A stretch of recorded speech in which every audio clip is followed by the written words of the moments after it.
गीता अध्याय 15 के श्लोक 16-17 में 3 प्रभु बताए हैं। ये 3 प्रभु कौन हैं? किस प्रभु की शरण में जाने के पश्चात जन्म और मरण समाप्त हो सकता है? 3 प्रभुओं में सबसे उत्तम परमात्मा कौन है? कैसा है? उसका क्या नाम है? इन सभी गूढ़ रहस्यों को जानने के लिए अवश्य सुनिए जगत गुरु तत्वदर्शी संत रामपाल जी महाराज के अमृत वचन। इसके अंतःकरण में फैक्स कर दिया था सतलोक तय।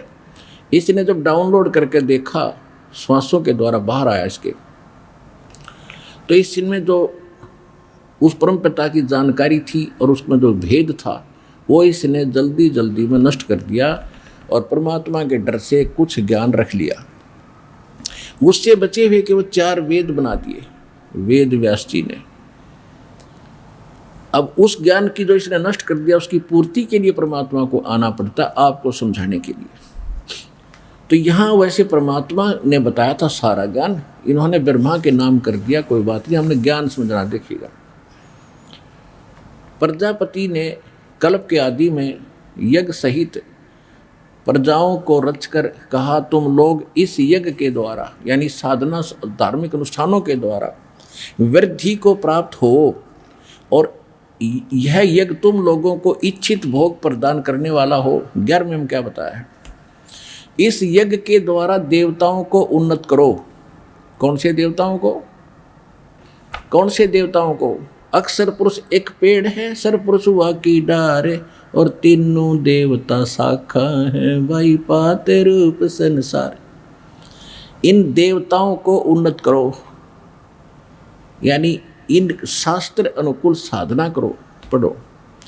यज्ञ के द्वारा देवताओं को उन्नत करो और ये देवता तुम लोगों को उन्नत करें। इस प्रकार निस्वार्थ भाव से एक दूसरे को उन्नत करते हुए तुम लोग परम कल्याण को प्राप्त हो जाओगे। 12वें में क्या कहा है? यज्ञों के द्वारा बढ़े हुए देवता तुम लोगों को बिना मांगे ही इच्छित भोग निश्चय ही देते रहेंगे। उन देवताओं के द्वारा दिए हुए भोगों को जो पुरुष इनको दिए बिना और स्वयं ही भोगता है वह तो चोर ही है। 13 में क्या कहा है? गीता अध्याय नंबर 3 का श्लोक नंबर हम 13 पढ़ रहे हैं। इसमें क्या कहा? यज्ञ से बचे हुए अन्न को खाने वाले श्रेष्ठ पुरुष सब पापों से मुक्त हो जाते हैं और जो पापी लोग अपने शरीर पोषण करने के लिए ही अन्न पकाते हैं वे तो पाप ही खाते हैं। यानी जो दान धर्म नहीं करते वो तो दुष्ट लोग हैं, वो तो पेट भरने के लिए ही अपना सब धंधा कर रहे हैं, उनको आगे कुछ नहीं मिलेगा। अब 13 तक का ये निर्णय हो गया। अब पहले 13 तक बताते हैं। क्या बताया है कि जैसे फिर 14 और 15 में क्या निर्णय दिया है, ये विशेष देखने की बात है। देखिएगा, गीता अध्याय नंबर 3 का और श्लोक नंबर 14, 15 इकट्ठा ही है। यह इन्होंने कहा कि सर्व प्राणी अन्न से उत्पन्न होते हैं। अन्न की उत्पत्ति वृष्टि यानी वर्षा से होती है और वृष्टि यज्ञ से होती है। शास्त्र अनुकूल साधना यज्ञ हवन किए जाते हैं, उनसे वर्षा होती है। और यज्ञ यानी धार्मिक अनुष्ठान विहित कर्मों द्वारा संपन्न होने वाले हैं। यानी शास्त्र अनुकूल साधना जो करोगे वो सही कर्म आपके भक्ति के बनेंगे। और कर्म समुदाय को ब्रह्मो उद्भवम यानी इन्होंने ब्रह्म का अर्थ वेद कर दिया नहीं, कर्म इस काल के द्वारा उत्पन्न हुए। हम इस ब्रह्म के लोक में आए तो हमने कर्म वर्क डन करना पड़ा, वर्क डन मिला तो इसने कर्म लगाए, कर्म से ही यह सब कुछ मिलेगा, बिना किए मिले नहीं। तो इसका अर्थ तो यह है कि इस ब्रह्म ने कर्म लगाए मारे और इन्होंने यहाँ अर्थ अनर्थ कर दिया, ब्रह्म का अर्थ वेद कर दिया। एक सीधी सी बात है, ब्रह्म माने भगवान परमात्मा मालिक और एक राजा एक उसका विधान है। वेद तो परमात्मा का संविधान है और ब्रह्म भगवान राजा समझो। यदि कहीं प्रकरण हो राजा का अर्थ कोई कर दे संविधान तो वो मूर्ख आदमी होगा। राजा अलग है, उसका संविधान अलग है। तो वेद है भगवान का संविधान, ब्रह्म है भगवान यानी राजा। तो ये क्या कहा कि यहाँ के राजा ब्रह्म ने हमारा कर्म लगाए और ब्रह्म की उत्पत्ति हुई, उस अक्षर ब्रह्म तय यानी परम अक्षर ब्रह्म तय पूर्ण परमात्मा से। देखिएगा, यज्ञ यानी धार्मिक अनुष्ठानों से संपन्न होते हैं जो कर्म, शुभ कर्म होते हैं। और कर्म समुदाय को कर्म ब्रह्मो उद्भवम या ब्रह्म से उत्पन्न हुए कर्म। और ब्रह्म यहाँ वेद लिख दिया, यहाँ भी ब्रह्म माने ब्रह्म, सरपुरुष लिखना था, यु काल। अक्षरम उद्भवम अविनाशी परमात्मा से उत्पन्न हुआ जान, यानी इस ब्रह्म की उत्पत्ति अविनाशी परमात्मा उस परम अक्षर ब्रह्म से हुई। वैसे अक्षर का अर्थ अविनाशी होता जिसका नाश ना हो, ऐसा। और सर माने नाशवान। लेकिन जहाँ गीता अध्याय नंबर 15 के श्लोक नंबर 16 में अक्षर और सरपुरुष और अक्षर पुरुष कहे हैं, वहाँ ये दोनों नाशवान बताए हैं। अक्षर पुरुष भी नाशवान है, क्योंकि अक्षर का अर्थ होता है जो कभी नाश में ना हो। लेकिन उसको डिफाइन करने के लिए स्पष्ट किया है 15वें अध्याय के 17वें श्लोक में कि इनसे अलग है जो वास्तव में अविनाशी है। जैसे एक तो मिट्टी के पहले बनते हैं कप, चाय पीते हम सफ़ेद सफ़ेद, वो तो अंडरस्टूड है, अच्छे छूटे ये फूटे सर पुरुष। तो ये अक्षर पुरुष तो ऐसा समझ लो, इस मटेरियल के बने हुए सारे इसके जीव और इसका शरीर। और दूसरा स्टील का कप हो, उसको अक्षर पुरुष के लोक और उसका शरीर, उसके रहने वाले प्राणियों का शरीर, वो इतना समझ लो स्टील का। वो इसलिए उसकी सरपुरुष यानी उस मिट्टी वाले पहले की तुलना में वो काफ़ी लंबे समय तक रहने वाला, इसलिए उसको अक्षर लिख दिया कि वो नाश नहीं होता जल्दी से, लेकिन उसका विनाश होता है। इसलिए बताया 15वें अध्याय के 17वें श्लोक में कि अविनाशी परमात्मा तो इनसे कोई और है। तो यहाँ अक्षर पुरुष जो है, अक्षर ये यहाँ पर अक्षर है उस अविनाशी परमात्मा की जानकारी। ये देखिए, अब यहाँ है कि वेदों को, ब्रह्म को, यहाँ लिख रहा ब्रह्म इस काल की उत्पत्ति अविनाशी परमात्मा से हुई है, उत्पन्न हुआ जान। इससे सिद्ध होता है कि सर्वव्यापी सर्वगतम ब्रह्म, सर्वगतम ब्रह्म माने वासुदेव, सर्वगतम सबके ऊपर जिसकी प्रभुता है वो ब्रह्म, वो भगवान, तत्ब्रह्म। यहाँ समझ लो तत्ब्रह्म, परम सर्वगतम ब्रह्म यानी सबके ऊपर जिसकी सब जगह पहुँच है, सर्वगतम वासुदेव। गीता अध्याय नंबर 7 के श्लोक नंबर 18 तक तो गीता ज्ञानदाता ने 16 और से 18 तक तो अपनी जानकारी दी है। और फिर 19वें श्लोक में कहा कि बहुनाम जन्मानामन्ते ज्ञानवान मां पर्वते, और वासुदेव सर्वमिति सर्वात्मा सुदुर्लभ है। मेरी भक्ति भी कोई अनंत ज्ञानी आत्मा कौन अनंत जन्मों के बाद कभी करता है। और ये बताने वाला संत के वासुदेव वो सर्वगतम ब्रह्म ही सब कुछ है, वो बड़ी मुश्किल से मिलेगा। उस 7वें अध्याय के 19वें श्लोक में ये अर्थ है। तो उसी की जानकारी यहाँ दी जा रही है, वो सर्वगतम ब्रह्म। यहाँ देखिएगा, यहाँ से हम पढ़ रहे हैं कि ब्रह्म ये है कर्म लगाए ब्रह्म से, ये ब्रह्म से उत्पन्न हो, या ब्रह्म लिखना चाहिए। और ब्रह्म की उत्पत्ति अविनाशी परमात्मा से उत्पन्न हुआ जान ब्रह्म को। और तस्मात इससे सिद्ध हुआ कि सर्वगतम ब्रह्म यानी सर्वव्यापी परम अक्षर परमात्मा ही सदा ही यज्ञों में प्रतिष्ठित है, वो इष्ट रूप में पूज्य होना चाहिए। और तब तुम्हारे शास्त्र अनुकूल कर्म बनेंगे भक्ति के। तो अब परम अक्षर ब्रह्म की पूजा हम इष्ट रूप में करते हैं। अब कई ये कबीरपंथी भ्रमित लोग कहते हैं कि रामपाल तोक सारे काल के जाप करवाता है, क्योंकि ब्रह्मा विष्णु महेश को काल के मानते हैं। और ओ मंत्र भी ब्रह्म का है, तो उनको भूल है, क्योंकि ज्ञान तो उनके पास है ही नहीं। अब काल की तुम रोटी खा रहे हो, काल के कपड़े पहन रहे हो, काल का पानी पी रहे हो, फिर नहीं छोड़ दो। तो बिना ज्ञान के व्यक्ति ऐसे भ्रमित होते हैं। हमारा देखो, हमने जल प्राप्ति करनी है, जल प्राप्ति के लिए जो भी हमारा जो हथियार औजार हमने प्रयोग करने हैं, उनकी हम पूजा नहीं करें। पूजा तो हम जल की करें, हमें जल मिले, हमारा जीवन रक्षा हो। उसके लिए जो भी इंस्ट्रूमेंट हम प्रयोग करेंगे, औजार बोकी है, पाइप हैं, तो ये हमारे पूज्य नहीं है, ये तो वो साधन है जिससे हमें मिलेगा। वो जल इष्ट देव जी से मिलेगा, तो वो हमने करने पड़ेंगे। तो इसी प्रकार ये साधना जो बताई है इनकी हमने करनी पड़ेगी, ये पूजा नहीं है, इसके बिना बात बननी। और ये है शास्त्र अनुकूल साधना। अब ये बताया है गीता अध्याय नंबर 3 के श्लोक नंबर 10 से लेकर 15 का ये निष्कर्ष निकला है। देखिएगा, ये है एक समझ लिए हम कोई पौधा लाएंगे, संसार रूपी कोई पीपल, कोई पेड़ यानी पौधा बीजना हमने आम का।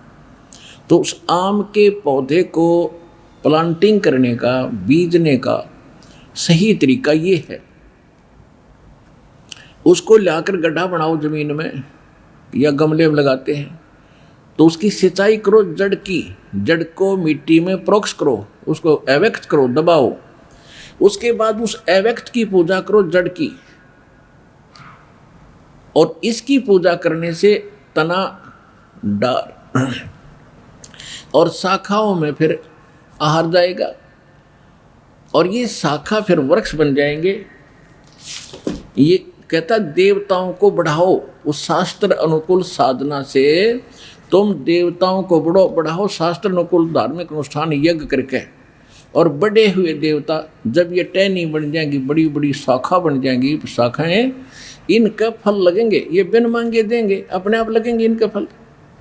परमात्मा हमें क्या बताना चाहते थे कि आप गलत साधना कर रहे हो। आपने ये तो ज्ञान हो गया कि ब्रह्मा विष्णु महेश हमें फल देते, क्योंकि पहले सतयुग त्रेता द्वापर तक ये देवता सामने आ खड़े हो जाते थे, वो पुण्यात्मा होते थे। ये हमारे सामने आ खड़ा रहो, भगवान के काम आया भाई बोल, और 36 पंगे कम आगे नोगे, हमारी एक दुकान खुलवा दे, फलाना न्यू करवा दे। तो पहले वो देवता सामने आ जाते थे और कह के फल देते थे। तो हमने ये मान लिया कि यही सर्वे सवा है, ये हमें हमारी अज्ञानता का ही फल मिला। तो इस कारण से हमने फिर उस मूल की पूजा छोड़ दी और हम पूजा करने लगे इन टहनियों की, देवताओं की। देखो ऐसे, ये देखिएगा, हम ऐसे कर दिया, हमने जड़ तो ऊपर कर दी और ये टहनी ब्रह्मा विष्णु महेश बना दिए पूज्य, उल्टा पौधा रोप दिया। अब हम ये पूजा कर रहे हैं तीनों देवताओं की, और इन पूजाओं के करने से हमारा सर्व व्यर्थ हो गया। इसके विषय में परमात्मा ने कहा है, एक कैसा दे सब सदे और सब साधे सब जावे, माली सिंचे मूल को फले फूले। इस अध्यात्म ज्ञान का इतना सा रहस्य है। गीता अध्याय नंबर 3 के श्लोक नंबर 10 से लेकर 15 तक का निष्कर्ष निकला। ये कहते हैं कि तुम यज्ञ के द्वारा देवताओं को उन्नत करो। और देवता 15 गीता अध्याय नंबर 15 के श्लोक नंबर 1 में बताई दिया, ऊर्ध्व मूलम अधः शाखम अश्वत्थम प्राहु अवम छंदासी यस्य पर्णानि। ये पत्ते आदि, ऊपर को जड़, नीचे को शाखा आदि जो पत्ते इसके विभाग हैं, इनको जो जानता है वो तत्वदर्शी संत है। तो इनको उन्नत करने के, वो शाखा देवताओं को उन्नत करो। देवता कौन से हुए? ब्रह्मा विष्णु महेश, तीनों देवता। और ये उन्नत हुए हुए देवता तुम्हें बिना मांगे ही फल देंगे। और इसमें यह भी स्पष्ट कर दिया है कि जिनको परमात्मा ने मनुष्य जीवन में जो धन दिया है, उसमें से जो धर्म पे नहीं लगाते, और धर्म होता शास्त्र अनुकूल साधना करने से। शास्त्र अनुकूल साधना कौन सी होती है? गुरु बिन माला फेरते, गुरु बिन देते दान, गुरु बिन दोनों निष्फल हैं, चाहे पूछो वेद पुराण। गीता जी में यह भी प्रमाण दिया है कि कुपात्र को दिया हुआ दान भी व्यर्थ होता है। यानी अधिकारी के बिना किसी को दान देना भी, वो भी फलता नहीं है। ये बताया है कि जो शास्त्र अनुकूल साधना और यानी दान धर्म नहीं करते हैं, तो वो भी चोर बताए हैं। और सूक्ष्म वेद में क्या कहा है? जिन हर की चोरी करी और गए राम गुण भूल, ते बेदना बागुल किए वो रहे उर्द मुख झूले।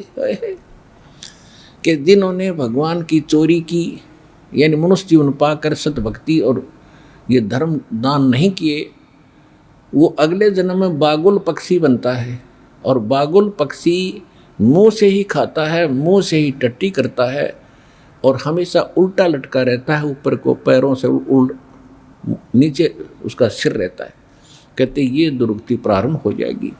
और यही गीता अध्याय नंबर 3 के श्लोक नंबर 13 के अंदर स्पष्ट कर दिया है कि जो उन देवताओं यानी जो देवता तुम्हें देते हैं वृकदंड, जो आपका संस्कार है, उस संस्कार से प्राप्त में से आप पुनः दान नहीं करते हो तो वो व्यक्ति चोर बताया भगवान का। और केवल अपने ही पेट पोषण के लिए खाओ पियो मौज करो दान धर्म नहीं करते हैं तो बताया कि वो पापी तो पाप ही खा रहे हैं। फिर इसमें एक और संकेत दिया है कि यज्ञ से बचे हुए शेष अन्न को खाने वाले पुण्यात्माएं सभी पाप कर्मों से मुक्त हो जाते हैं। अब यज्ञ माने शास्त्र अनुकूल धार्मिक अनुष्ठानों में सबसे पहले उस पूर्ण परमात्मा परम अक्षर ब्रह्म को इष्ट मानकर उसको भोग लगाया जाता है। यहाँ पर सबसे पहले परमात्मा का जो प्रसाद बनता है, भोजन का बनता है या हलवा प्रसाद बनता है या खीर बनती है, सबसे पहले परमात्मा के निमित्त एक श्रद्धा से अलग निकाल कर रख दिया जाता है। उसके बाद शेष बचे हुए अन्न को आप जी में वितरित किया जाता है। तो इस ऐसे शास्त्र अनुकूल साधना और ऐसे भोजन को कौन प्राप्त करेगा? जो सतलोक आश्रम बरवाला जिला हिसार में पहुंचेगा।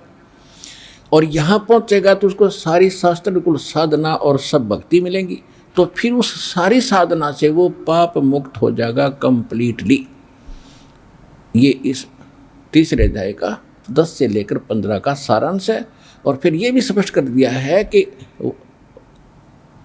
सभी प्राणियों की उत्पत्ति अन्न से होती है। अन्न से ही बीज बनता है, बीज से माँ के पेट में हमारी उत्पत्ति होती है। और अन्न होता वर्षा से और वर्षा होती है शास्त्र अनुकूल साधना से। यज्ञ हवन धार्मिक, यहाँ पर 5 यज्ञ कराई जाती हैं। एक यज्ञ है धर्म की।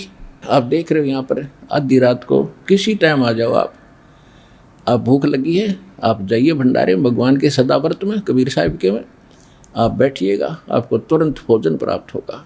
चाहे आधी रात आओ, चाहे सुबह 4 बजे आओ और चाहे किसी टाइम आप आओ। फिर यहाँ आप देख रहे हो कैसी सुविधाएं हैं। अपने आपके भाई बहन आपके लिए पहले कितना व्यवस्था करके रखते हैं। आप कहाँ से आते हो और किस तिथि में आते हो, किसी को कोई बीमारी है, कोई किसी बात से टेंशन में है। यहाँ पहले तो हम कहीं जाते थे तो एक टेंशन साथ रहती थी, कहाँ रुकेंगे, कहाँ होटल में कोई रोटी मिलेगी कि ना मिलेगी, कहाँ पड़ेंगे, सड़क के किनारे पड़ेंगे, कहाँ रहेंगे। तो आते सारी टेंशन फ्री हो जाती है। तो ये जो दान आपने किया उसी से हम कर रहे हैं। और हम कहाँ से लाते हैं? लेकिन जो दान आप यहाँ करते हो वो दान फिर आपका नहीं रहा, आपने भगवान को दे दिया, परमात्मा का पैसा हो गया, आपका नहीं रहा। और जो पैसा आपने यहाँ दिया वास्तव पैसा आपका वो है। और अन्य जो आपने कोठी बंगले कार फैक्ट्री लाकर बैठे हो वो आपका नहीं है, उसको तो आप ये त्याग कर जाओगे। और जो यहाँ आपने दान कर दिया ये आपका नहीं रहा, परमात्मा ने आपका इसका प्रतिफल दे दिया, 1000 गुना करके आपके उसमें लिख देता भगवान, ये आपका नहीं रहा। अब ये जो पैसा मालिक का हो गया, आपको तो दे दिया 1000 गुना उसने, ये रह गया भगवान का पैसा। अब इस भगवान के पैसे से सारी व्यवस्था हो रही है। तो कहते हैं जो भी वैसे अनधिकारी के पास दान किया जाता है और उससे कोई खाता है वहाँ पर उसको पाप लगता है, क्योंकि वो अधिकारी है ही नहीं, वो तो एक दूसरे का संस्कार आपस में फिर उलझता ही रहेगा वहाँ पर। यहाँ संस्कार नहीं उलझेगा आपका, आपने दान किया भगवान के निमित्त, वो आपका नहीं रहा। आप कहते ब्रह्मदंड से करे पवित्र सहज हो जैसे का तैसा। फिर यहाँ परमात्मा की इस वाणी अमृत से उसको शुद्ध किया जाता है और फिर वो पवित्र हो करके आप में वो पैसा अन्न फिर आपको खिलाया जाता है। वो आप पर असर नहीं करेगा किसी का, लेकिन आपको उसका प्रतिफल 1000 गुना होगा। ये मालिक का विधान है। तो जो प्रसंग चल रहा है कि फिर ये शास्त्र अनुकूल साधना करने से वर्षा होती यज्ञ से। अब यहाँ पर 5 यज्ञ होती हैं। एक यज्ञ है धर्म की, धर्म यज्ञ, पानी ये धर्म यज्ञ, मैट बिछा रखे, पंखे चालने, शेड बनाया और ये सारा व्यवस्था खाने पीने की, रजाई ओढ़ने की, ये धर्म यज्ञ। और दूसरी यज्ञ है ध्यान। यानी के बाद चर्चा चलेगी तो भगवान की। किसी से पूछ रहे होगे भाई आपको क्या लाभ हुआ, आप कितने दिन से आते हो, तो भी भगवान की चर्चा चलाएगा। दास आपको सत्संग सुनाएगा 2-2 घंटे सुबह शाम, भगवान का ध्यान रहा। बाकी समय अपना याद आएगा मुझे रामायणी करनी है, मुझे मंत्र रह गए, सुबह का रह गया, शाम का रह गया, वो भगवान का ध्यान। तो ये ध्यान यज्ञ है। एक यज्ञ है धर्म की, दूसरी यज्ञ है ध्यान, तीसरी यज्ञ हवन की। यहाँ पर इस समागम में 10 क्विंटल का हवन होगा, 10 क्विंटल घी का, 1 टन घी का। और इससे पिछले में इससे भी ज़्यादा हुआ था। तो कहने का भाव है फिर परमात्मा अब देखो काल ने कैसा जुल्म कर दिया। प्रत्येक हिंदू के घर में एक जोत जड़ा करती देसी घी की, सबके घर में। फिर ये सिरफिरे कुछ पंथ चालू हो गई, राधा स्वामी पंथ, इन्होंने कह दिया कि जोत नहीं लगानी, प्रसाद भी नहीं बांटना, कुछ नहीं करना, अंदर जोत जलाओ। अंदर तुम्हारे खाक है, ज्ञान तुम्हारा नहीं, नाम तुम्हारे पास नहीं। अंदर की जोत का तो पता हमने जैसी जलेगी। उसी विद्याल की जलगी जो प्रवर्तक था, भूत बना बैठा बुक्की में बोला है, उसकी तो जलगी जोत भीतर की, और बाकियाँ की जलन लग रही, हाहाकार मच रहा सबके। तो इन्होंने भट्ठा बैठा दिया। थोड़ा बहुत हवन जो लाभ होता था, कोई वर्षा ठीक हो जाया करती थी, तो वो इन्हें भट्ठा बैठा दिया। तो ये भी बहुत घना संस्कार बिगड़ गया। 5500 वर्ष बीत गए कलयुग के, और इस तरह के इन शरफरों ने सारे अध्यात्म मार्ग को कति बिगाड़ कर धर दिया। तो अब ये शुरुआत हुई है शास्त्र गुण साधना की, शास्त्र अनुकूल साधना की। और इससे धर्म जो हो रहा है, इसे देखियो प्राकृतिक परिवर्तन भी होगा, भगवान का विधान है। अब एक महीने में और 10-10 क्विंटल, 10 और 10 20-20 क्विंटल घी हवन हो रहा है, तो इसका प्रतिफल पूरे विश्व को लाभ होगा। ये जो प्रदूषण है ये भी कम होगा इससे, और वर्षा समय पर होया करेगी, सबको लाभ देगा परमात्मा।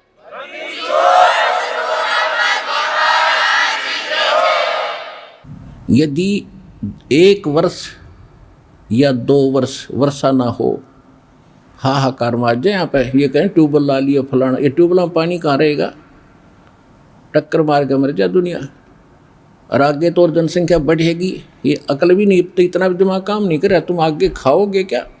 अगर हम शास्त्र अनुकूल साधना करेंगे, परमात्मा पे आश्रित हो जाएंगे, तो हमें सब कुछ सतलोक से ला कर देगा। पुण्यात्माओं, भगवान है तो भगवान वाले काम करता है। हमें परमात्मा की डेफिनेशन का ही पता नहीं था, उसके लाभ कैसे होंगे।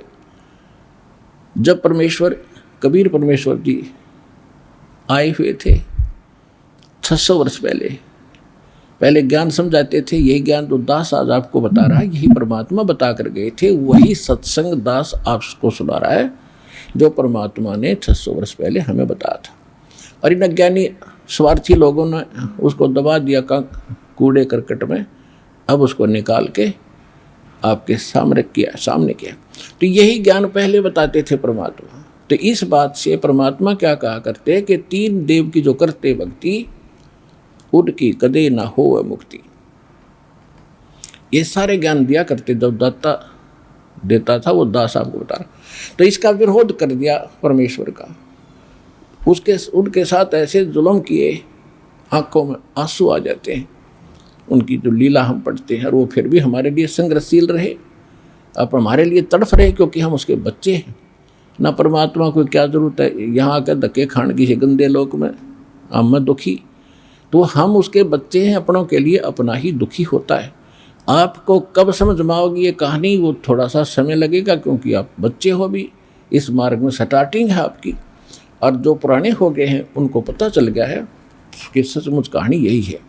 तो जिस कारण से अब परमात्मा 600 वर्ष पहले जब आई यही ज्ञान सुनाया करते थे, उन्होंने विरोध कर दिया। कभी तो उनको एक कुएं में डालकर मिट्टी तले दबा दिया, और 1000 टन मिट्टी दावी दी। परमात्मा को दबा दिया और घंटे बाद जाकर देखा वो सिकंदर लोधी राजा के पास बैठे भगवान। कढ़ाई उबलते हुए सरसों के तेल के कढ़ाई में डाल दिया परमेश्वर को कि जल के नष्ट हो जाएगा, लेकिन एज रहे दाता बाहर आ गए, कुछ नहीं हुआ। और भी दादा ने कितनी यातनाएं दी। जब उन्होंने देखा कि ये ना मर रहा है और ना ज्ञान से पराजित हो रहा है, तो इन्होंने झूठी चिट्ठियां डाल दी सब जगह कि कबीर जुलाहा काशी वाला और ऐसे ऐसे भंडारा करेगा 3 दिन का, और प्रत्येक भोजन के बाद एक दोहर देगा, एक मोहर देगा। मोहर होती थी 10 ग्राम सोने का एक सिक्का बना होता था, और एक दोहर होती थी बहुत अच्छा कंबल, जैसे आजकल तो कंबल हो गए, उस समय इस सूती कपड़े की होती थी बहुत अच्छी, वो सबसे कीमती होता था दोहर। सेठ लोग ही रखा करते थे, सबके बस की दोहर रखना भी नहीं होता था। तो वो बता दिया कि प्रत्येक खाने के बाद एक दोहर एक मोहर मिलेगी, चिट्ठी में लिख दिया। और ये जितने भी संत साधु भक्त बने हैं बेचारे, निकले तो भगवान के लिए ही थे। आगे जैसे गुरु मिले वहाँ उन्होंने भक्ति के लिए उनके पास बैठ गए, तो हजारों डेरे बने हुए थे, कई हजार की संख्या में। और वहाँ से सभी साधु संत मंडलेश्वर चल पड़े अपने भक्तों को ले लेकर, सारे चेलों को, कि प्रत्येक खाने के बाद एक मोहर मिलेगी, 10 ग्राम सोना प्रत्येक ने मिलेगा। तो जिसका 100 चेले थे तो 100 भी ले लिए, लंगड़े डुल्ले जो भी जैसे थे ठा लिए सारे। सब ने दौर मिलेगी मोहर मिलेगी, मेरे ठाठ होंगे, गुरुजी सोच रहा था। तो सबको ले आए, 18 लाख इकट्ठे हो गए उस दिन, सिर्फ इस लालच में। और कोई ना, और रोटी केवल खाना खाने के लिए कह दे तो कोई ना आता।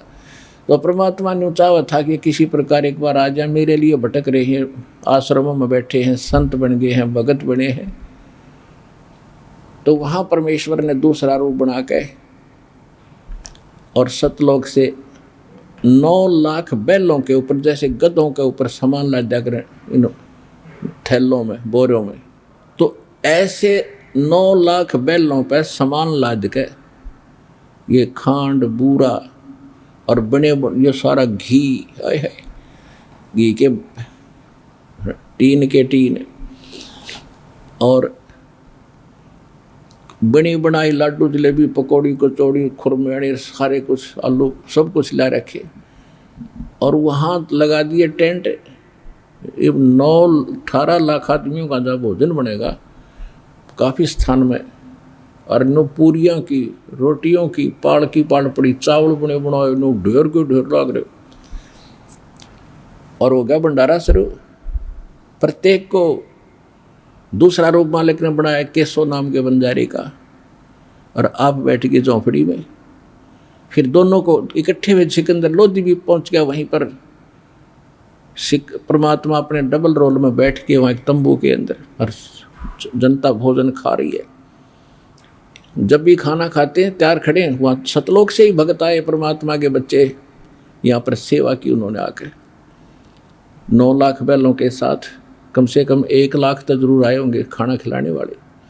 तो उन सब को खाना खिला रहे हैं और 2 मोहर रख के साथ दे रहे प्रत्येक खाने के बाद। और कोई बेईमान यूँ कहे ना मेरी माँ ना आन पाई कि मैं सूखा सीधा दे दो आटा, तो उनको आटा चीनी घी सारा डाल के ले जा और ठाठो ठाठ कर रखे। तो यहाँ 18 लाख आदमियों को काशी जमा देती, जब बॉर्डर एक शहर था छोटा सा, वो सारा भारत नहीं खिला सकता था एट ए टाइम ला करके 18 लाख आदमियों को भोजन 3 दिन खिलाते। दौर और मोहर वो कहाँ से लाते। तो कहने का भाव ये है कि ये वो परमात्मा है। आप यदि सत्य भक्ति सच्चे जलते पे विश्वास करके लगोगे तो ना जाने कित का बरकत दे देगा, कहाँ रख देगा, क्यों कर आपने पालेगा, क्योंकि आप उसके बच्चे हो। और जो वहाँ आए थे 18 लाख व्यक्ति, वो भी साधु संत भगत बेशक डले ढो रहते थे, तो बच्चे उसी के भगवान के लिए भटक रहे थे। तो परमात्मा कहते मैं रोए तू सृष्टि को और सृष्टि रोए मोहे, गरीब दास इस वियोग को समझ नहीं सकता कोई। गरीबदास जी को परमात्मा बता रहे थे अपनी प्यारी आत्मा को कि मैं तो इनको रो रहा हूँ क्योंकि ये दुखी हो रहे हैं, और मेरे बच्चे दुखी हैं तो मैं भी दुखी हूँ, और ये मुझे खोज रहे हैं। ये सर्व सुखदाई सारे संकट मोचन हे परमात्मा, और ये गलती से गाय के स्थान पर गधी के नीचे बैठे हैं बाल्टी लें, तो वो कहाँ से भरेगी। और मैं कहता हूँ तुम साधना गलत कर रहे हो, मैं तुम्हारा पिता हूँ, मैं तुम्हारा भगवान हूँ, मुझे लात मारे और मुझे गाली दे रहे। इन्होंने काल की भांग घनी पी रखी। फिर भी परमात्मा का उन काल के दूता ने तो परमात्मा का नाश करना चाहा था कि भाग जाएगा काशी छोड़ के, जब इसकी बेइज्जती होगी, लोग इसके कपड़े पाड़ेंगे, खला हमने भोजन क्यों चिट्ठी डाली थी। और इसके विपरीत परमात्मा ने ठाठों ठाठ कर दिए, तो नीच व्यक्तियों के तो फिट्टे मुँह हो गए जो भगवान के साथ विरोध कर रहे थे। और परमात्मा का दाव लग गया कि उसके बच्चे आ गए और उनको डबल रोल में, एक तरफ कबीर साहब बैठे धानक रूप में, दूसरी तरफ केशव बढ़कर बैठे एक सेठ रूप में, धनी रूप में। वो केशव पूछ रहा परमात्मा से कि हे कबीर जी, आप इसे गंदे लोक में क्यों आ गए, उस सच्चे स्थान ने छोड़कर जो सारे सुख, और ये लोग बिष्टा जिनके उदर में, और मग्न फिरें दिन रात, गरीबदास केशव के जमसर दिन की खाद। ये अपने आप नांडी पाक रहे, इनके टट्टी तक इसके शरीर में भरी पड़ी है, और पेशाब इसके अंदर, इनके कपड़े अंदर शरीर में पड़ा है, और ये अंडी पाक रहे हैं। तो इन ऐसे लोगों को आप कैसे समझाओगे। तो परमात्मा बता रहे हैं, वो प्रश्न उत्तर हो रहा है कि केशव तो नहीं जानता मेरे दुख को, ये मेरे बच्चे हैं, इनके लिए मैं भटकूंगा तो कौन भटकेगा। और ये मुझे पहचान नहीं पा रहे हैं, कभी समय आएगा तो ये मुझे पहचानने भी गए, और मैं उनको यहाँ से निकालने के लिए आया हूँ। पूरा ज्ञान सुनाया तो लाखों की संख्या में 10-15 लाख उस दिन परमात्मा के शिष्य बने। वो आए थे, दुष्ट लोगों ने तो परमात्मा के साथ छल किया था, और मालिक ने उसको परमार्थ कर दिया, उनके ऊपर भोजन मोहन खिलाया और उनका, और 10-20 साल का और धन दे दिया, ले तुम भूखे मरोगे, इन्हें खा लियो बेच बेच के, इतने भक्ति तो तुम करते। फिर उस समय उनको नाम दिया, प्रथम मंत्र 5 नाम, और उनको चार्ज करके चले गए परमात्मा। लेकिन हम ऐसे हैं, मानने वाले तो है ही नहीं। फिर अपनी वही गतिविधियाँ, फिर भी वो मंत्र जो मालिक ने दिए थे उनको जाप करते रहे, तो उनको चार्ज हो गए। मोक्ष नहीं होना था, मोक्ष तो होगा अब। लेकिन वहाँ जो प्रसंग चल रहा था कि वर्षा हो, सभी मनुष्यों के शरीर, प्राणियों के की उत्पत्ति वर्षा से होती है, वर्षा यज्ञ से होती है, और यज्ञ शास्त्र अनुकूल धर्म कर्मों से होते हैं।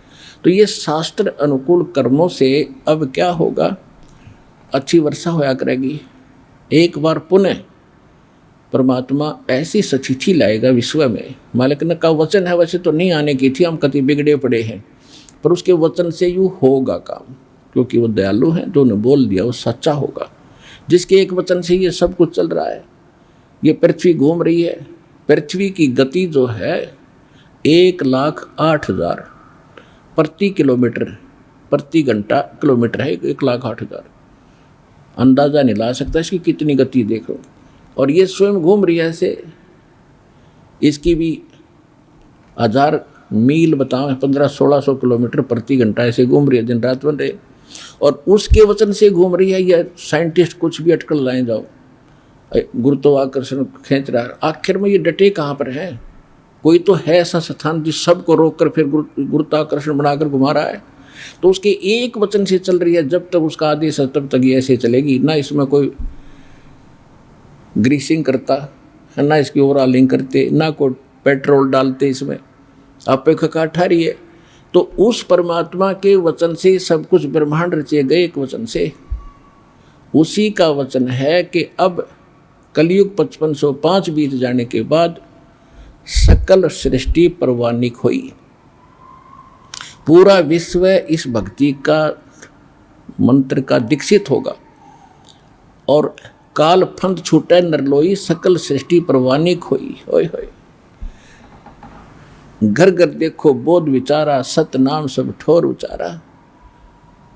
और कलयुग बीत जावे जब एता, सभी प्राणी उस परम पुरुष पद चेता। सभी प्राणी उस परमात्मा के उस परम पद के जानकार हो जाएंगे जो गीता अध्याय नंबर 15 के श्लोक नंबर 4 में जिसके विषय में कहा है कि जहाँ जाने के बाद फिर लौटकर कभी संसार में नहीं आते, परमात्मा के उस परम पद की खोज करनी चाहिए।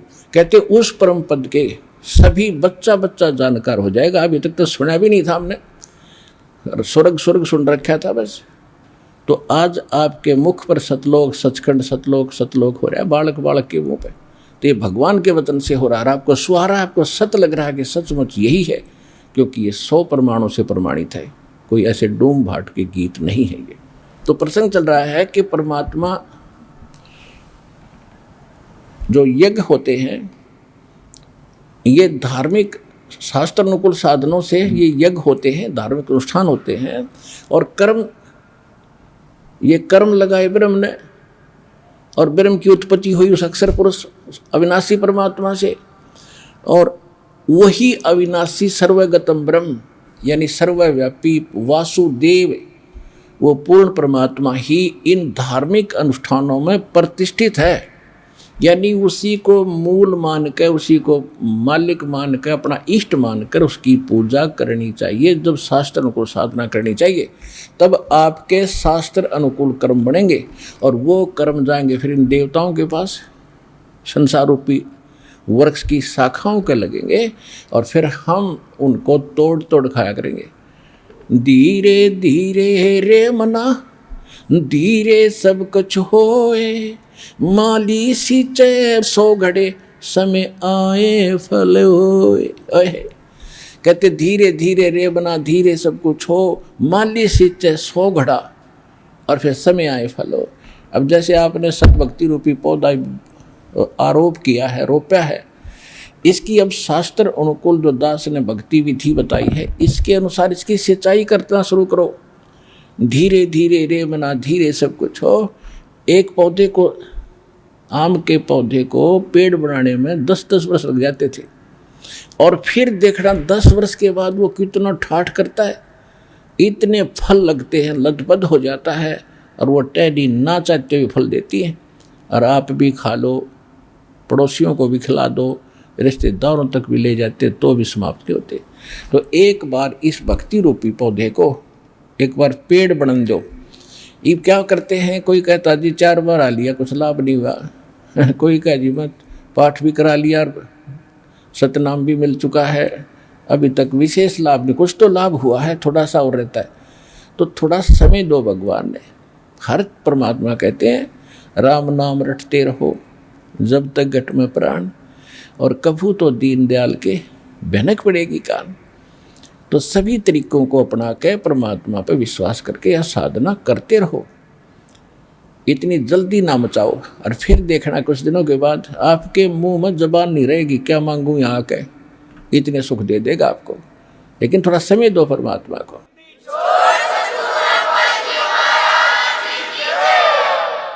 अब जो प्रसंग चल रहा है कि सत्संग परमात्मा ही करते हैं, या उसके कृपा पात्र उन्हीं की भाषा को बोलते हैं, और विश्व में कोई सत्संग नहीं कर सकता, ना कोई सत्संग जानता। जैसे परमात्मा ने कहा है, सूक्ष्म वेद के अंदर कहा कि 3 लोक और भवन चतुर्दश कोई नहीं सत्संगी। गीता अध्याय नंबर 7 के श्लोक नंबर 19 में कहा है कि बहु नाम जन्मा नाम अंते ज्ञानवान माम प्रपते, और वासुदेव सर्वमिति स महात्मा सुदुर्लभ है। गीता ज्ञानदाता ब्रह्म कहता है कि अन्य मेरी पूजा भी बहुत ही कम करते हैं। गीता अध्याय नंबर 7 के श्लोक नंबर 12 से लेकर 15 में 4 श्लोकों में उसने बताया है कि अधिकतर लोग ब्रह्मा विष्णु रजगुण ब्रह्मा सतगुण विष्णु तमगुण शिव जी तक की भक्ति पर ही आरूढ़ है। और ऐसे व्यक्ति राक्षस स्वभाव को धारण किए हुए मनुष्यों में नीच दूषित कर्म करने वाले मूर्ख मेरी भक्ति भी ना करते। फिर अपने बारे में बताता है अपने 7वें अध्याय के 16 से लेकर 18 तक, 16, 17, 18 3 श्लोकों में बताता है कि 4 प्रकार के मेरी भक्ति करते। उनमें ज्ञानी अच्छा है, आर्थ अर्थार्थी जिज्ञासु। अर्थ तो होता जो संकट मोचन के लिए, संकट निवारण के लिए वेदों के मंत्रों से ही कोई अनुष्ठान करता है, वो कोई अन्य आरती नहीं करता उसमें। वो भी ब्रह्म साधक है, काल का साधक है। और फिर जो अर्थार्थी यानी धन लाभ के लिए भी धार्मिक जो अनुष्ठान करेगा वेद मंत्रों से ही करता है, यज्ञ आदि, तो वो भी काल का ही पुजारी है। और जिज्ञासु जो घर से निकलता है परमात्मा की जानकारी के लिए, जैसे उनको संत मिलते हैं, साधु मिलते हैं, उनसे ज्ञान ग्रहण करके स्वयं वक्ता बन जाता है, वो भी रिजेक्ट कर दिया। चौथा बताया ज्ञानी। ज्ञानी व्यक्ति वो होता है कि मनुष्य जीवन मुश्किल से मिला है और यदि इसमें मोक्ष नहीं हुआ तो इसका व्यर्थ है, चाहे प्रधानमंत्री बन जाए किसी देश का। और उनको ये भी ज्ञान हो जाता है कि अन्य देवताओं की पूजा से कोई लाभ नहीं, केवल एक भगवान की भक्ति से मोक्ष होगा। वो गलती से तत्वदर्शी संत ना मिलने के कारण ये ब्रह्म कह रहा है वो मेरे वाली घटिया साधना में भी व्यस्त रहे, क्योंकि उनको तत्वदर्शी संत नहीं मिला, क्योंकि वो ज्ञानी आत्मा है तो उदार, लेकिन ये मेरे वाली अनुत्तम गति में ही आश्रित रहे। गीता अध्याय नंबर 2 के श्लोक 12 में, गीता अध्याय नंबर 4 के श्लोक नंबर 5 में, गीता अध्याय नंबर 10 के श्लोक नंबर 2 में ये स्वयं कहता है कि अर्जुन तेरे मेरे बहुत जन्म बोलिए, तू नहीं जानता मैं जानता हूँ।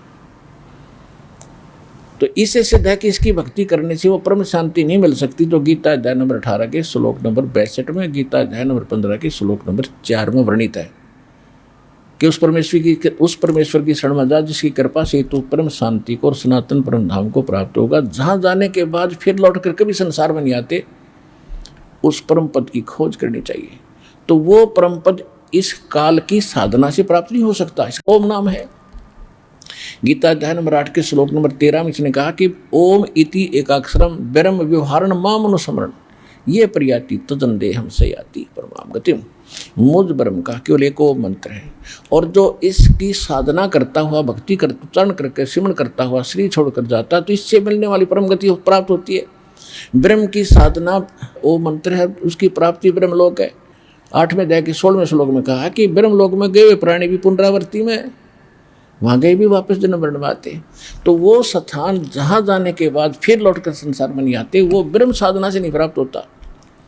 इसलिए इसने 7वें अध्याय के 18वें श्लोक में कहा है कि मेरी साधना भी अनुत्तम है, घटिया है। ये ज्ञानी आत्मा है तो अच्छी आत्मा, नेक आत्मा, ये मेरे वाली यानी ब्रह्म के से होने वाले लाभ तक सीमित है।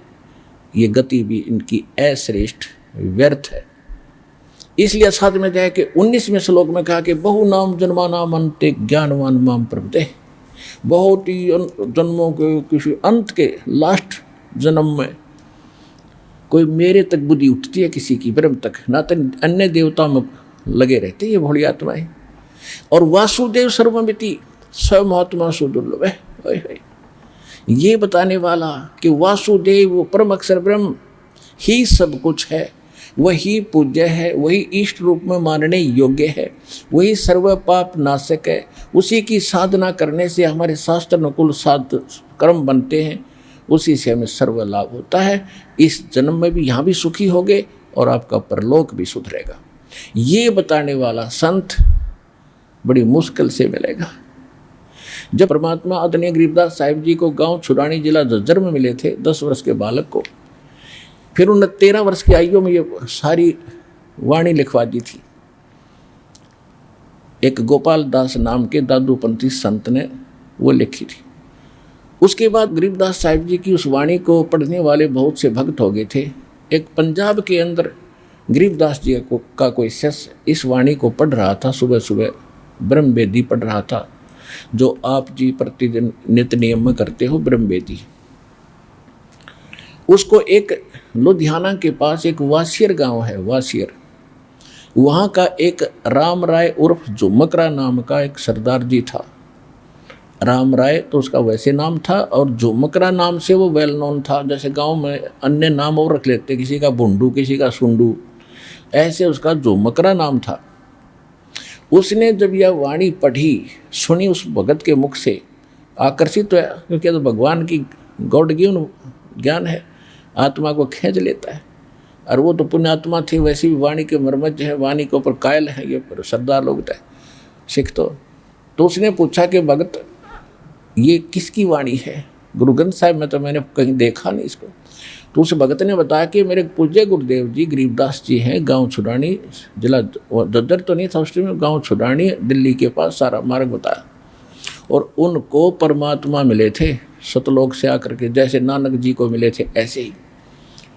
तो वो काफ़ी प्रभावित हुआ इस बात से कि जैसे नानक जी को मिले थे ऐसे उनको मिले हैं, और ऐसी वाणी, और वो संत हैं अभी जीवित। भगत ने बताया कि बिल्कुल अभी जीवित है। तो उसने अगले दिन ही वहाँ जाने की ठान ली, छुड़ानी पहुँच गया, सारा ज्ञान सुना गरीबदास जी से। ओए होए, जब सारा ज्ञान सुनने के बाद उसने कहा कि हे महाराज, ये ज्ञान तो आज तक हमारे को किसी ने नहीं बताया। ओए होए होए, तब गरीबदास जी ने क्या कहा, तत्व भेद कोई ना कह रे झूमक रहा, ये पैसे ऊपर नाच सुनो राई झूमक रहा, कोटों में दे कोई नहीं रे झूमक रहा, अरबों में कोई गर्क सुनो राई झूमक रहा। ओए होए, कहते इस तत्व भेद को कोई नहीं जानता, सिर्फ पैसे, कथा कर दी, पैसे मिल गए, यहाँ तक सीमित है ये लोग। इसके ऊपर नाच नच रहा, सारा पैसे ऊपर नाच सुनो रहा झूमक रहा।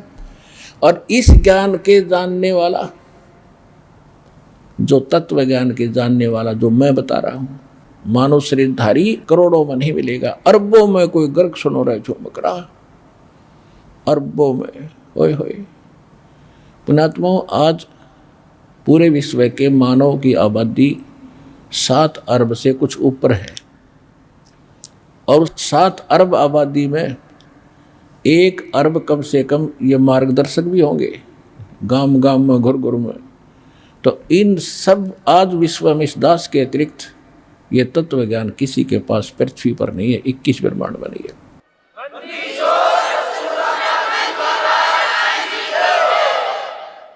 तो आप जी का कितना सौभाग्य है, और सराहो आपकी किस्मत, और धन धन धन करो उस परम पिता को जिसने आपको ऐसे समय में जन्म दिया। धन है आपके माता पिता जिनसे जन्म हुआ, और इसका पूर्ण लाभ उठाओ। जो प्रसंग चल रहा है कि इस तत्व ज्ञान के बताने वाला आपको अरबों में नहीं मिलेगा। अब क्या बताते हैं, भजन करो उस रब का जो दाता है कुल सबका, भजन करो उस रब का जो दाता है कुल सबका, यानी सबका दाता, जो तीनों लोकों में प्रवेश करके सबका धारण पोषण करता है। तो उस परमात्मा की भक्ति करो, भजन करो उस रब का जो दाता है कुल सबका। अब क्या बताते हैं, भजन करो उस रबदा जो दाता है कुल सबका, और जिस परमेश्वर ने सारी सृष्टि की रचना की है उस परमात्मा की भक्ति करो। मन माणिक लहर समंदरे, मन माणिक लहर समंदरे, मुरजीवा नगसी पन सायर, वो निर्मल आनंद कंदरे। मन माणिक लहर समंदरे, मुरजीवा नगसी पन सायर, वो निर्मल आनंद कंदरे। अब क्या बताते हैं कि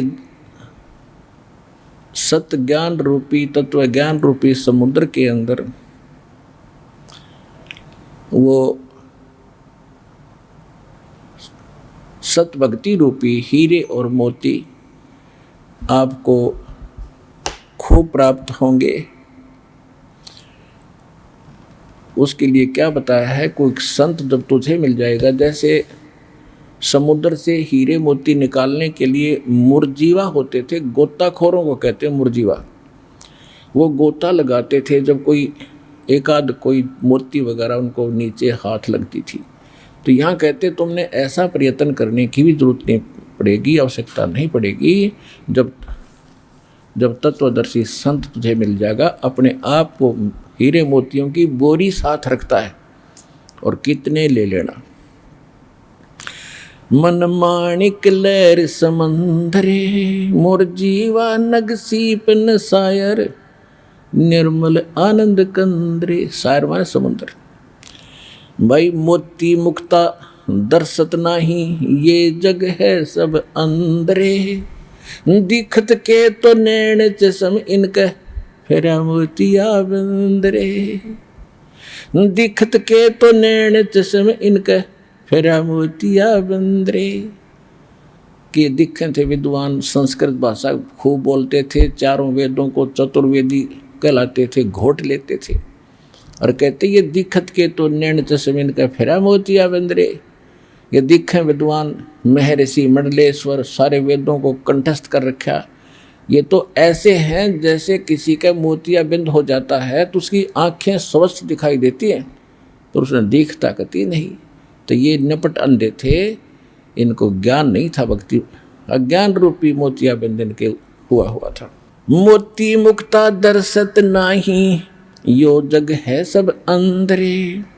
मोती मुक्ता दर्शत नाही ये जग है सब अंदरे। दिखत के तो नैन चश्म इनका फेरा मोतिया बंदरे। नर नारायण देही पाके, नर नारायण देही पाके जय कटा न यम का फंदरे। नर नारायण देही पाके कटा न जम का फंदरे। रतन अमोली दर्शत नाही धिक्कार है जाकी जंदरे। पूर्ण ब्रह्म जो रटे अविनाशी जो भजन करे उस गोविंद रे। भाव भक्ति जा हृदय होई क्या कर है सुरपति अंदरे। होय होय।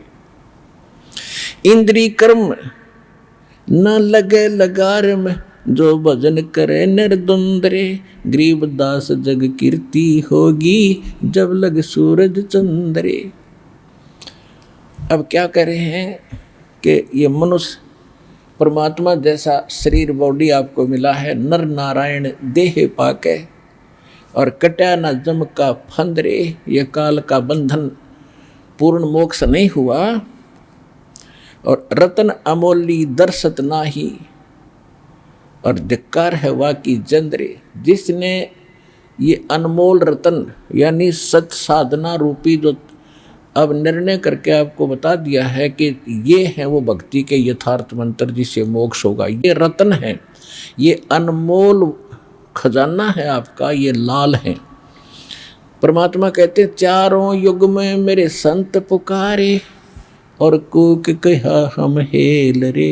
हीरे माणिक मोती बरसे ये जग सुगता ढेल रे।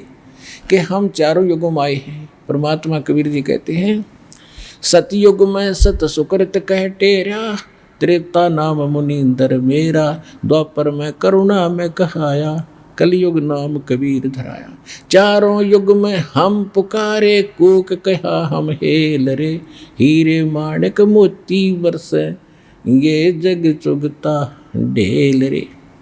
ढेल माने डले, कंकर पत्थर चुग रहे हैं आन उपासना करके, और हम यथार्थ भक्ति रूपी हीरे मोती बरसा रहे हैं, जगह जगह चर्चा कर रहे हैं, हमारी कोई सुनता नहीं। कहते पर भी लेन जात है दुनिया हमारा ज्ञान किने ना सुनिया।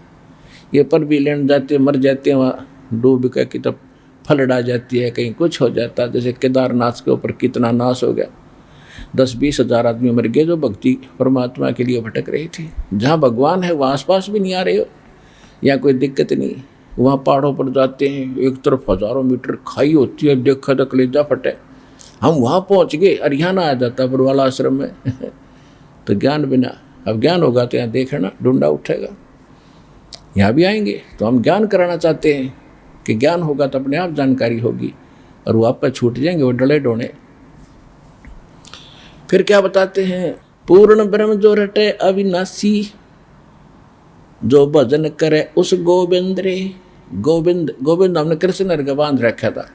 गोविंद माने परमात्मा जो सबका दाता है। उस गोविंद का जो भजन करेगा, कहते पूर्ण ब्रह्म की भक्ति करे, तो कहते हैं भाव भक्ति जा हृदय होई फिर क्या करे सुरपति अंदरे। इस सत भक्ति वाले भगत का अगर सच्ची श्रद्धा लगन से मालिक की भक्ति कर रहा है, उसके सामने इंद्र देवताओं का राजा सुरपति इंद्र भी भिखारी समझ लेना। इतना भक्ति धन युक्त आप हो जाओगे। पूर्ण ब्रह्म रटे अविनाशी जो भजन करें गोविंद रे। भाव भक्ति जा हृदय होई, फिर क्या करे है सुरपति इंद्रे। इंद्री कर्म ना लगे लगारम, जो भजन करे निर्द्वंद्रे। गरीबदास जग कीर्ति होगी, जब लग सूरज चंद्रे। गरीबदास साहब जी कह रहे हैं कि परमात्मा ने मुझे बताया है कि जब आप सच्चे दिल से और सारा दिन भक्ति में लीन रहोगे तो मन के अंदर उत्पन्न होने वाले विकार भी ये आपके असर नहीं कर पाओगे। क्योंकि जब हम बिल्कुल खाली हो जाते हैं, काम हमारा पूरा हो जाता है, फिर बैठते हैं एकांत में, तो मन ना जाने के बकवाद्य मनमाती है, तो उस समय इस मालिक के नाम में भजन में शुरू कर दे। क्योंकि हमारा सिलेबस बहुत घना है। सुबह उठते नित्यनेम है, फिर 108 बार जाप करना ही करना प्रथम मंत्र का, फिर सतनाम याद आ गया, सतनाम भी करना है, फिर अपना घरेलू काम में वो भी कर रहे हैं। उसके बाद फुर्सत होते ही रामायणी का समय हो गया दोपहर का, वो करना है, भाई आरती का समय हो गया, वो करना है। उसके बाद फिर मान अपना घरेलू धंधा कर रहे, उसके बाद फिर सिमरन श्वास का शुरू कर दे, सतनाम तो जाप करना है। तो इस प्रकार कहते इंद्री कर्म ना लगे लगारम, जो भजन करे निर्द्वंद्रे, के लगातार डूंडा ठा दे। और गरीब दास जग कीर्ति होगी, जब लग सूरज चंद्रे। मीराबाई जैसी बहनों को आज कितना सत्कार से याद किया जाता। उन्होंने लोक लाज छोड़ के परमात्मा से हृदय जोड़ के भक्ति करी। जब तक पृथ्वी रहेगी, कलयुग रहेगा, इन महापुरुषों का नाम अमर रहेगा। गरीबदास जी का रहेगा, गीसा दास जी का रहेगा, जितने महापुरुष हुए नानक साहब जी का रहेगा। तो ऐसे कहते तुम भी अगर ऐसा करोगे, आपके नाम विश्व में रहेंगे और तुम सतलोक चले जाओगे।